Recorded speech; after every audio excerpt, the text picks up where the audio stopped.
Sa atong info talk karon atong hisgutan ang katong shooting incident sa usa ka eskwelahan dito sa Tacloban. Duha ka minor de edad nga nagbitbit og mga armas and randomly gipangpusil ang mga estudyante, kauban ang mga magtutudlo ug uban pa nga mga tao nga ilang makita. This is very alarming and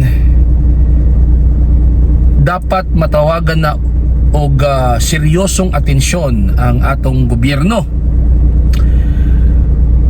Dili na ta maglangan-langan ani mga kaistorya sa part sa legislation. I think this is now the time nga himuon na natong i-criminalize na nato ang kining mga violent online and video games. At na ako i-criminalize na nato. Himuon na natong krimen ang pagdula og mga violente nga mga online and video games sa mga bata. Ibawal na, totally 100% bawal. Because tungod ni ana mga kaistorya, ang pagpatay, ang pagpusil, ang pagpatay, ang pagdagmal sa tao, ang mga dugo nga ilang makita, it becomes normal to them. Manormalize. Okay, killing people will become normalized because of these games. Imagine as young as they are, masudlan na ang ilang utok o ingon ana nga klase nga mga dula, ma-indoctrinate na sila ana that violence and killing people are just a form of self-expression. Kano sa pabatang maksud ani mga kaistorya?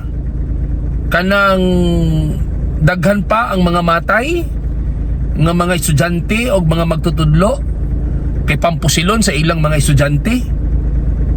I think the Congress will act on this. Ngano day kung ignunta og kanang killjoy, di ba? At least ang joy lang ang atong gikill, dili ang kinabuhi sa tao. Nakuha ninyo mga kaistorya. And isa pa,